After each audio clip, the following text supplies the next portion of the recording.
សួស្តីបងប្អូនអ្នកស្ដាប់ជាទីស្រឡាញ់រាប់អាននៅក្នុងវីដេអូនេះខ្ញុំចង់ចែករំលែកពីការយល់ឃើញបន្តិចទៅលើរឿងធូបទៀនដែរទៅវត្តធ្វើបុណ្យធ្វើទៀនយ៉ាងទៅហើយក៏អុជធូបហុយផ្សែងហើយក៏លើកជាទស្សនៈការយល់ឃើញផ្សេងដែលបង្ហាញអំពីគុណតម្លៃនិងការថមថយចុះនៃជំនឿព្រះពុទ្ធសាសនាខ្ញុំក៏មានទស្សនៈយល់ឃើញបន្តិចដែរអំពីរឿងហ្នឹងដែលតាមពិតទៅ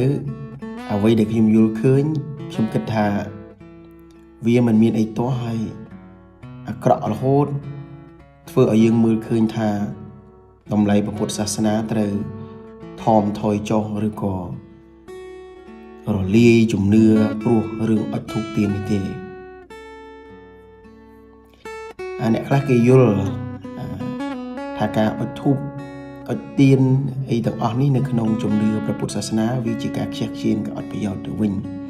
អញ្ចឹងហើយគេលើកទស្សនៈការយល់ឃើញផ្សេងមកដើម្បីជារឿងខ្ទាស់ខ្លះជារឿងស្របខ្លះ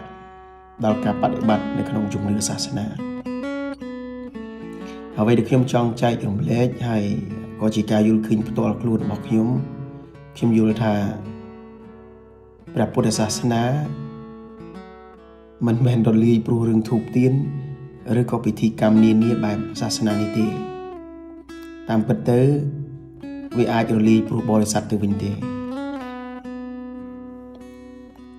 យើងពុំគួរទៅឆ្លោះវែកញែករឿងអញ្ចឹងនោះដែរជាការពិតពីមុនមកណាខ្ញុំក៏ធ្លាប់មានអ្នករឿង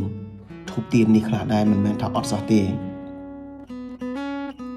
តែដល់តែគិតឲ្យបានវែងបន្តិចទៅទើបដឹងថាខ្លួនឯងក្មេងជំនាន់នេះដូចថាវាគ្មានចំណេះដឹងស្អីទៅឲ្យវាចេះដឹងជាងដូនតាដែរលោកខំព្រឹកព្រៀងបង្កើតជាទំនៀមទម្លាប់ប្រពៃណីខ្លះដែលយើងមើលទៅឃើញគុណតម្លៃនៅលើគោកណាហ្នឹងហើយអត់មានអីទៅដែលយើងទៅទាស់តែងទៅប្រកែកឆ្លោះគ្នាព្រោះរឿងទិដ្ឋិរបស់យើងអ្នកកើត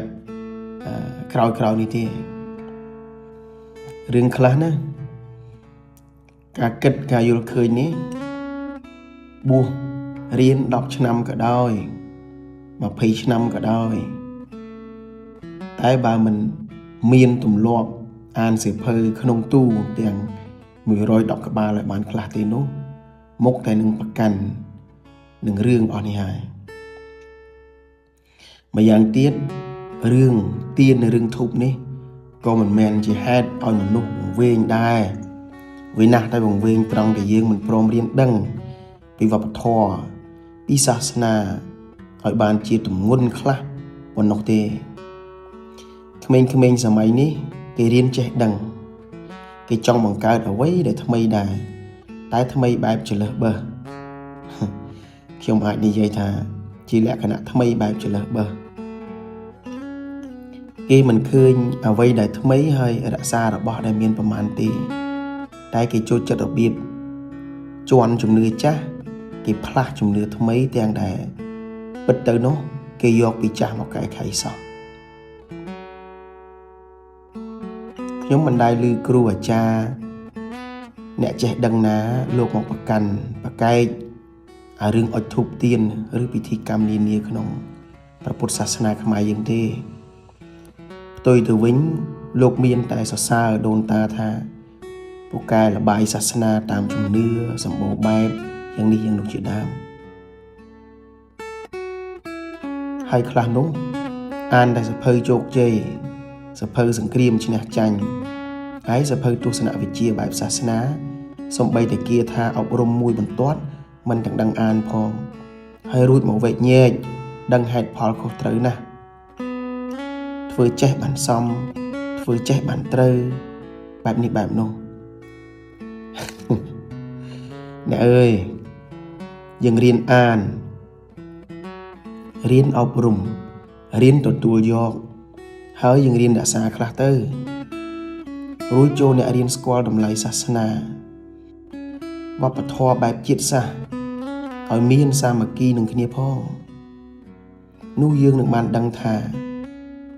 ខាងណាក៏ជាយើងដែរព្រោះយើងបានយល់ថាព្រះពុទ្ធសាសនាមាននៅក្នុងជីវិតបដិបត្តិរាល់ថ្ងៃអុជធូបអុជទៀនក៏អុជទៅមិនអុជក៏មិនអុជទៅកុំតែជំនឿងប់នឹងព្រះព្រោះរឿងអុជធូបទៀននោះទៅបានហើយព្រះពុទ្ធសាសនាជាសាសនាធម្មជាតិបែបវិទ្យាសាស្ត្រ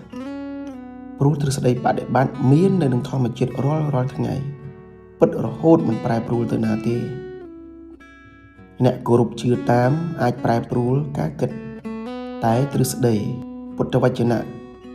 ព្រះពុទ្ធសាសនាមិនប្រែប្រួលតាមការគិតរបស់យើងទេបើយើងគិតខុសយើងទទួលផលខុសរួចបើគិតត្រូវយើងនឹងទទួលផលត្រូវយើងត្រឹមតែយល់ប៉ុណ្ណេះយើងអាចប្រកាសបានថាជំនឿរបស់យើងវាជាសទ្ធានៃបញ្ញារបស់យើងព្រោះហេតុយ៉ាងនេះចូលយើងរៀនសម្គាល់ឲ្យដឹងថាជំនឿទំនៀមទម្លាប់គឺថាតើយ៉ាងណាជាជំនឿបែបប្រពៃណីហើយយ៉ាងណាជាជំនឿបែបសាសនា